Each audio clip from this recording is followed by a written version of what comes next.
Hello बच्चों। तो कैसे हैं आप लोग। पिछले लेक्चर में हम लोग पढ़ रहे थे कि एक तरंग थी, उसकी तरंग दैर्ध्य क्या होती है। हमने बताया था कि तरंग एक चक्र में जितनी क्षैतिज दूरी तक तय करती है उसे क्या कहते हैं, तरंग दैर्ध्य कहते हैं, वेवलेंथ कहते हैं। उसको मैंने लेम्डा से डिनोट भी किया था। अब उसके बाद देखते हैं कि फ्रीक्वेंसी क्या है, यानी आवृत्ति। कल मैंने बताया था लेकिन आज मैं फिर से बता देता हूं। आवृत्ति, तो बेटा आवृत्ति क्या होती है, ध्यान से देखिए। आवृत्ति जो होती है, ये नहीं लगेगा, आवृत्ति फ्रीक्वेंसी बीटा जिसको बोलते हैं। तो किसी तरंग द्वारा एक सेकंड में लगाए गए चक्करों की संख्या को आवृत्ति कहते हैं। जैसे एक तरंग है, एक सेकंड में उसका एक चक्र यहां से यहां पूर्ण हुआ। इसी प्रकार से ये एक सेकंड में कितने चक्र लगाती है, जैसे मान लो कि एक तरंग एक सेकंड में 500 चक्र लगाती है तो उसकी आवृत्ति क्या हो गई, 500 हर्ट्ज हो गई। आवृत्ति का मात्रक क्या होता है, हर्ट्ज, और उसको शॉर्ट में ऐसे लिख देते हैं हर्ट्ज। या फिर आवृत्ति का मात्रक होता है सेकंड इनवर्स। सेकंड इनवर्स, इसको हम प्रति सेकंड भी बोल सकते हैं। अभी मैं आगे बताऊंगा कि इसका ये सेकंड इनवर्स मात्रक कैसे है। तो बेटा अब हम देखते हैं इसके बाद टाइम पीरियड यानी आवर्त काल। इसके बाद क्या आ जाएगा, टाइम पीरियड यानी आवर्त काल।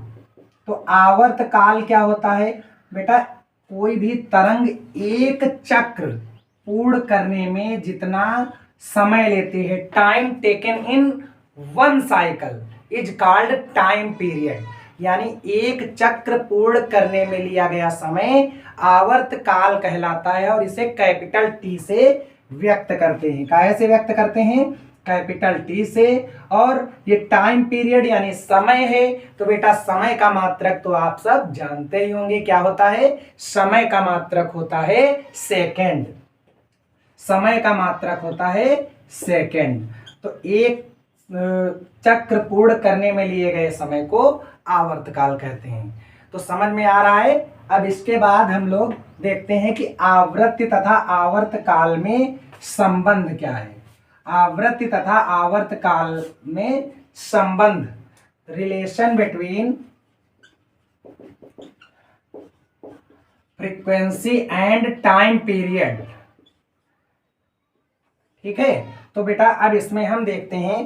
तो एक बात बताइए आप कि इसमें दे रखा है कि एक सेकंड में लगाए गए चक्करों की संख्या को क्या कहते हैं, आवृत्ति कहते हैं। तो मतलब नंबर ऑफ टर्म्स जो होते हैं, नंबर ऑफ साइकिल्स होती हैं in one second is called frequency.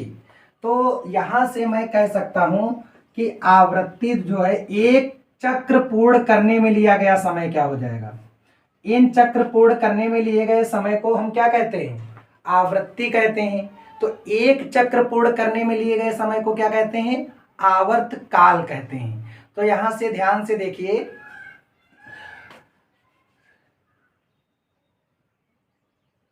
एक चक्र पूर्ण करने में लगा समय क्या होता है, T second.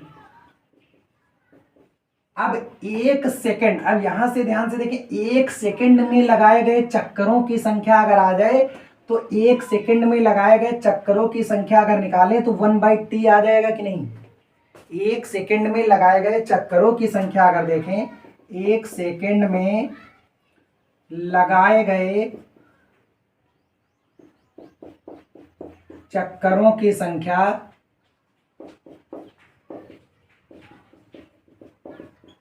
Equal to 1/t, ये इसके नीचे आ जाएगा। मतलब क्या हो जाएगा, 1/t। तो एक सेकंड में लगाए गए चक्करों की संख्या को क्या कहते हैं, हम आवृत्ति कहते हैं। तो बेटा यहां से ये क्या हो गया, फ्रीक्वेंसी बन गई। तो F इक्वल टू क्या हो गया, 1/t। यहीं से आवृत्ति का मात्रक हर्ट्ज होता है, और इसको अगर 1/सेकंड लिखेंगे तो क्या आ जाएगा, सेकंड इनवर्स। इसलिए मैंने आपको बताया था कि इसका मात्रक सेकंड इनवर्स भी होता है। तो बेटा आप लोगों को समझ में आ रहा है ना। आप लोग बिल्कुल इसको अच्छे से मजे से पढ़ते रहिए। इसके बाद मैं बेहतरीन बेहतरीन क्वेश्चंस भी कराऊंगा आपको। तो ये क्या हो गया, आवृत्ति तथा आवर्त काल में संबंध हो गया। अब इसके बाद क्या आता है, इसके बाद बेटा आता है, हम एक और रिलेशन देख लेते हैं कि जो हमारी तरंग का वेग होता है वो क्या होता है। तो बेटा जरा यहाँ पर देखना, मैं आपको इसको थोड़ा सा अच्छे से समझाने का प्रयास करता हूँ, एक बार ध्यान से देखें।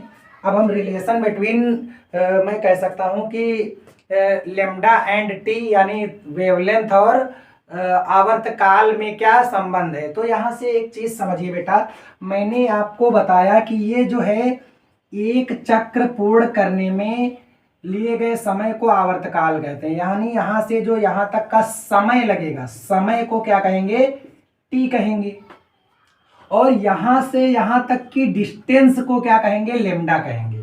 क्या कहेंगे, डिस्टेंस को कहेंगे लेम्डा। तो टी सेकंड में चली गई दूरी को क्या कह देंगे हम, लेम्डा। यहां से आप समझ जाइए कि टी सेकंड में चली गई दूरी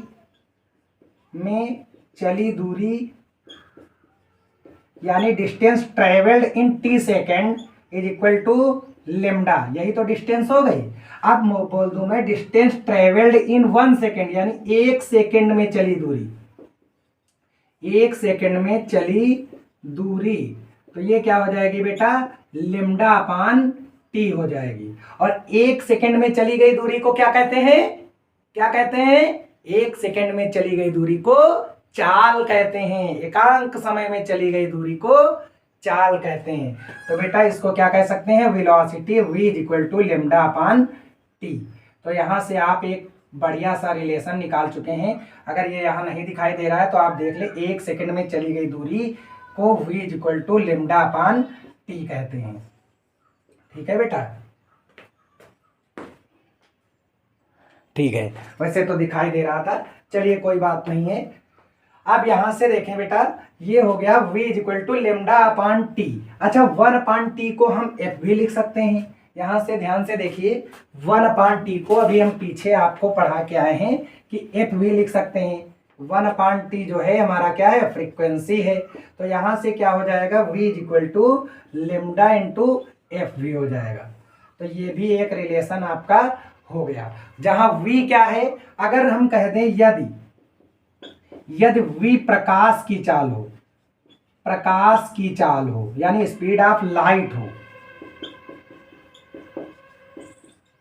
तो v को c बोलते हैं ना, c से प्रदर्शित करते हैं। तो बेटा यहां से c हो जाएगा, तथा आवृत्ति यानी फ्रीक्वेंसी जो होगी, आवृत्ति उसको इससे दिखाते हैं न्यू से, इसको बोलते हैं न्यू बेटा, एनर्जी ऑफ फोटान इसको बोलते हैं न्यू से।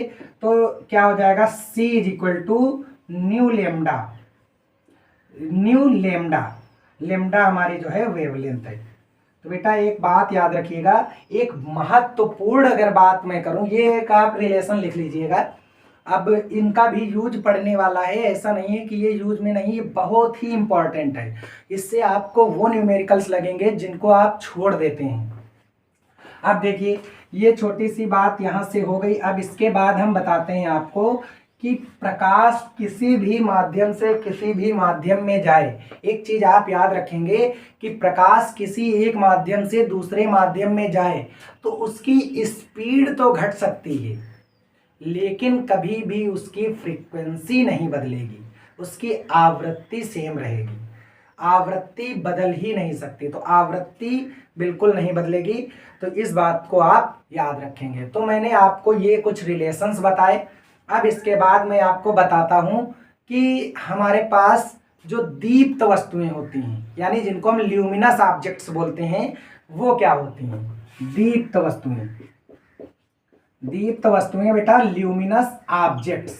तो ल्यूमिनस ऑब्जेक्ट्स वे होती हैं, वे वस्तुएं जिनके पास स्वयं का प्रकाश हो, ऐसी वस्तुएं जिनके पास स्वयं का प्रकाश होता है दीप्त वस्तुएं कहलाती हैं। जैसे सबसे बढ़िया दीप्त वस्तु क्या है, सूर्य है, सन हो गया सूर्य। और क्या हो जाएगा, जलता हुआ बल्ब, जलता हुआ बल्ब।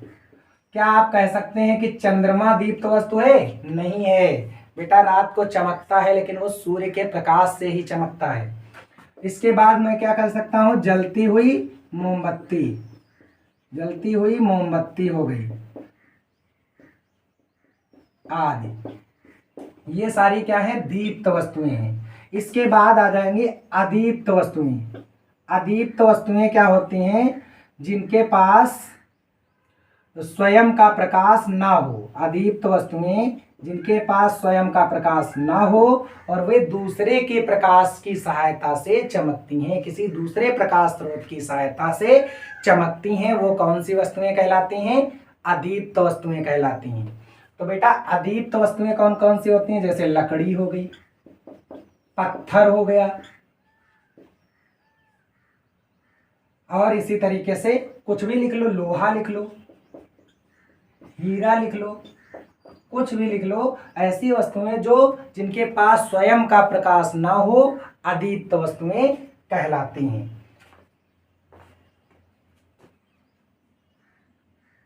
तो बेटा अब इसके बाद हम लोग देखते हैं अदीप्त वस्तुओं के बाद क्या आएगा। अदीप्त वस्तुओं के बाद आएंगी पारदर्शी वस्तुएं, जिनको हम बोलते हैं ट्रांसपेरेंट ऑब्जेक्ट्स, पारदर्शी वस्तुएं। तो पारदर्शी वस्तुएं कौन सी होती हैं, ऐसी वस्तुएं जिनके आर पार प्रकाश पूर्ण रूप से चला जाए। ऐसी वस्तुएं जिनके आर पार प्रकाश पूर्ण रूप से जा सकता है, पारदर्शी वस्तुएं कहलाती हैं। जैसे कांच, अब कांच बिल्कुल बढ़िया वाली होनी चाहिए, जैसे कांच की एकदम स्लैब हो, पट्टी हो, बिल्कुल, है ना। इसी तरीके से और भी वस्तुएं हो सकती हैं, जैसे बिल्कुल ट्रांसपेरेंट पॉलीथीन हो, वो भी क्या कहलाएगी, ट्रांसपेरेंट रहेगी, मतलब जिसके आर पार पूर्ण रूप से प्रकाश चला जाए। जैसे हमारे लेंस होते हैं, ज़्यादातर लेंसों से पूर्ण रूप से प्रकाश चला जाता है। इसी प्रकार से पारदर्शी वस्तुएं हो गई। फिर क्या हो जाएंगी, अपारदर्शी वस्तुएं, जिनको हम ओपेक ऑब्जेक्ट्स बोलेंगे, अपारदर्शी वस्तुएं। अपारदर्शी वस्तुएं क्या होती हैं, वे वस्तुएं जिनके आर पार प्रकाश ना जा पाए, वो क्या कहलाती हैं, अपारदर्शी वस्तुएं कहलाती हैं। जैसे लकड़ी हो जाए, लोहा हो जाए, सोना हो जाए, है ना, कोई भी चीज हो जाए, जैसे हमारा पत्थर हो जाए, इनके आर पार प्रकाश नहीं जा पाएगा, तो एक ऐसी वस्तुएं हो गई। ये वस्तुएं हो गई अदीप्त वस्तुएं, नहीं, कौन सी हो गई, ये वस्तुएं हो गई अपारदर्शी वस्तुएं, जिनके आर पार प्रकाश ना जा पाए। तो बेटा अब इसके बाद क्या कहेंगे हम, इसके बाद आएगा ट्रांसल्यूसेंट ऑब्जेक्ट्स, यानी जिनको हम कहते हैं सेमी ट्रांसपेरेंट बोल सकते हैं, यानी पराभासक वस्तुएं। पराभासक वस्तुएं, पराभासक वस्तुएं, इनको हम बोल सकते हैं ट्रांसल्यूसेंट या फिर सेमी ट्रांसपेरेंट ऑब्जेक्ट्स। तो ऐसी वस्तुएं जिनके आर पार प्रकाश चला तो जाए लेकिन पूर्ण रूप से ना जा पाए, क्या कहलाती हैं, ट्रांसल्यूसेंट ऑब्जेक्ट्स कहलाती हैं। बेटा ऐसी वस्तुएं जिनके आर पार प्रकाश चला जाता है, जैसे आप देखें, जैसे हो जाए जल, जल के आर पार प्रकाश तो जाता है लेकिन पूर्ण रूप से नहीं जाता है। जैसे घिसा हुआ कांच हो जाए, घिसा हुआ कांच हो जाए, कांच हो, उसको आप घिस दीजिए, आपके पास कांच की स्लैब हो, उसको घिस दीजिए, उसके आर पार प्रकाश पूर्ण रूप से नहीं जाएगा। और क्या हो जाए, जैसे बटर पेपर हो जाए, उसके आर पार प्रकाश पूर्ण रूप से नहीं जाता है लेकिन थोड़ा थोड़ा सा चला जाता है। तो ऐसी वस्तुओं को हम कहते हैं पराभासक वस्तुएं। ये सेशन आपको कैसा लगा, मैंने आपको थोड़ी सी जानकारी दी है। अभी आप देखिए इस चैनल पर आपको जो प्रकाश चल रहा है, अभी मैं केवल आपको प्रकाश से परिचय ही करा रहा हूँ। अभी आपके दर्पण शुरू होंगे, उसके बाद उनसे बनने वाले किरण आरेख होंगे, बहुत बढ़िया से आपको समझाया जाएगा। तब तक के लिए आप बढ़िया इस चैनल से जुड़े रहें और अपने दोस्तों को ज़रूर गाइड करें कि इस चैनल पर आएँ और आपको एकदम बिल्कुल सीरियल से वीडियो हम ज़रूर देंगे और पूरे कंप्लीट वीडियो देंगे। लेकिन कंप्लीट वीडियो देने के लिए आप जानते हैं हमारी रेगुलरिटी के साथ साथ आपकी भी रेगुलरिटी होनी चाहिए। अगर आप में से कुछ बच्चे इसमें आप पूरा वीडियो नहीं देखते हैं, पूरा वीडियो देखने के बाद आप कमेंट ज़रूर करिए ताकि हमारे अंदर भी मोटिवेशन आए, ताकि मैं वीडियो आगे बनाता रहूं आप लोगों के लिए। तो तब तक के लिए मैं चल रहा हूं, आप आइए और वीडियो देखिए। इसके बाद जो है तब तक मैं मिलता हूं नेक्स्ट वीडियो में। आराम से आप लोग खुश रहें, मस्त रहें।